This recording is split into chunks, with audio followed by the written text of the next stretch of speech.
Hello everyone, welcome to Data Discovery. So today in this video we are going to discuss about the gold price prediction this project. So I got this data set from the Kaggle. So I'm using this data set to find the gold price, the future gold price. Okay, so let's start with it. So you can directly go to the Kaggle and you can download the data set. So I have downloaded the direct path from the Kaggle itself. Okay, you can see this is the direct code which I got it from the Kaggle. Okay, in which after doing with this, this part the data will be stored in this path. So from my C drive, I got this part, and then I have downloaded it, and then I have uh, done the import. Okay, so let's start with it. So what this actually the data is from, so for from every date from so the minimum date is from year 2008 till 2018, from the last 10 from the 10-year data.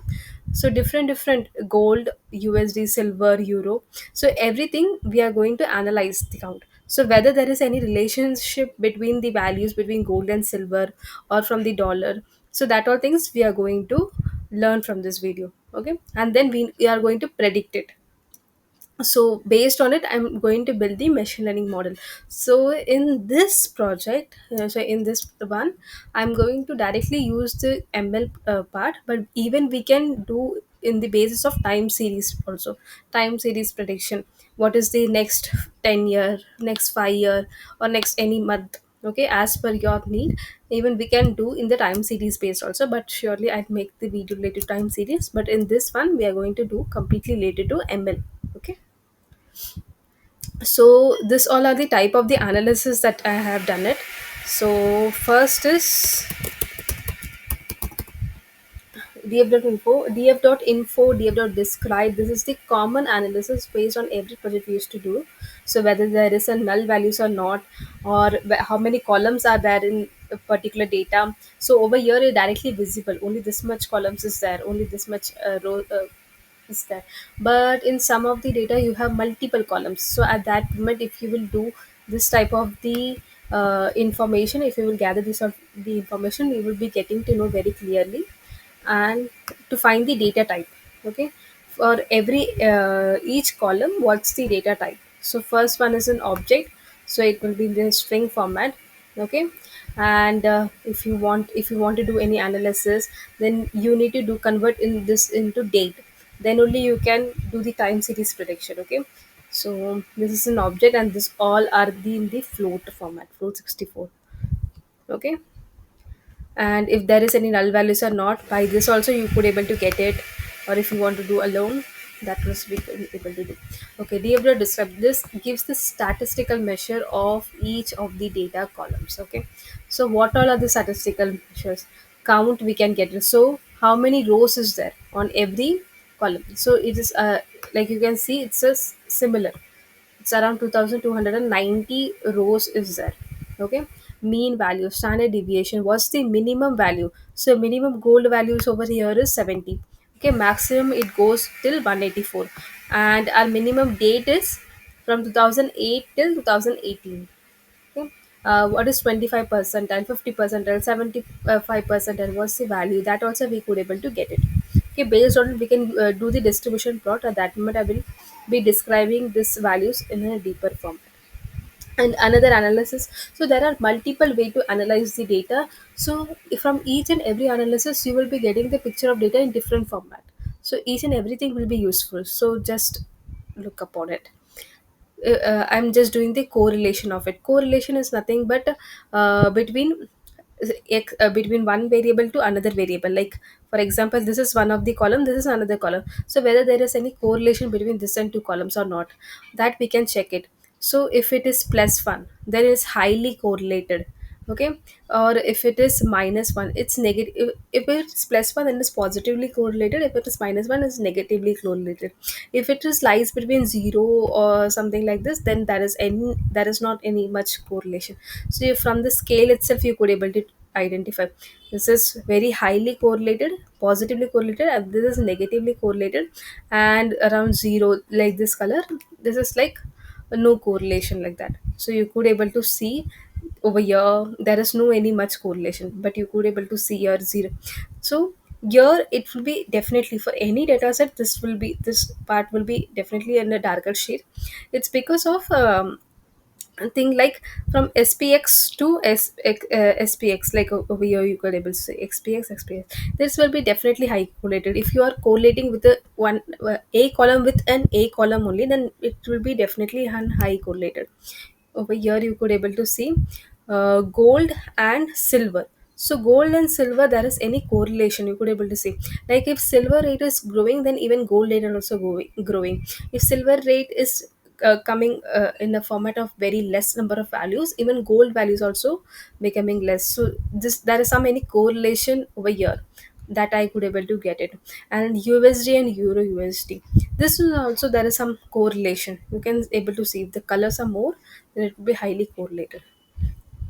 Okay, and even could you could able to see the correlation. From gold to what all are high, gold and silver is highly correlated. Okay, and gold and gold, this between this just a single column, this all are the negatively correlated US or Euro USD. Okay, this is the distribution plot. So by this distribution plot, you could able to see the gold maximum rate goes till 180, 185, something like that. Minimum is from 60, and major amount of days, the values lies on 120 range only. So you could from this also I have already mentioned from describe. Yeah, minimum is 70 and maximum it goes till 184, but major number 50 percentile of the values lies in 120 range only. So this is one of the way in statistical measure, and this is the another way in a plot. By using a plot you could able to identify. Okay, now let's start with the feature engineering part. Now we have completed with the analysis. We could able to analyze between the gold and the correlation part and the distribution part. We have done it. Okay, you can do the more analysis. Box plot is there. Okay, line chart is there. That are things you could able to identify. But even if you want to identify in the format of time series forecasting, then line plot is the most important one. You can do it with it. Okay, now I'm just building a model. Okay, so what I'll do, for that I'll just do the x and y axis. Okay, a dependent and independent variable. So for that, y, I'll take the price of the gold, and I'll drop the gold part from the x one. Okay, so from that, this is nothing but training and testing. So we need to do train test split, right? So between x and y, so we need to train it and we need to test it so that we can be able to predict it. Okay, so now I'm using a random forest regressor. It's a assemble model, assemble technique. It's one of the assemble technique. Okay, you can use the other model also, but usually random forest, XGBoost, decision tree we usually use. So to get the good amount of the model will performing very well. So random forest is nothing but a collection of decision tree. Okay, like over here I'm just training the model, fitting the x train y train. Okay, and over here we are just testing the model. So this are the test result that we got it. So if I will check the MSc, okay, this is r2 square value. Okay, this is r square, r2 square and adjusted r square. That are things we can use the performance matrix. Over here it's saying that 98% touch, so it means it's a good one. So if it lies near to one, then it means a good model. Okay, if it lies between lesser to one, okay, like 0.01, 0.02, something like that, then the model is not performing much well. So over here is by this performance is good quite. Okay, even you can see it in plot ways also, actual value and predicted value. Okay, actually it's a blue one and predicted, so it's almost overlapping. So you're training and testing by using that, your actual and predicted value is almost same. So our model is performed well. Okay, so like this you can download the real-time data. Okay, and then you can check it. So I'll make the more video related to machine learning, deep learning and all the projects. Okay, all the real-time project. So this is just a simple project that I've done it, so I'll just like to explain. Thank you so much.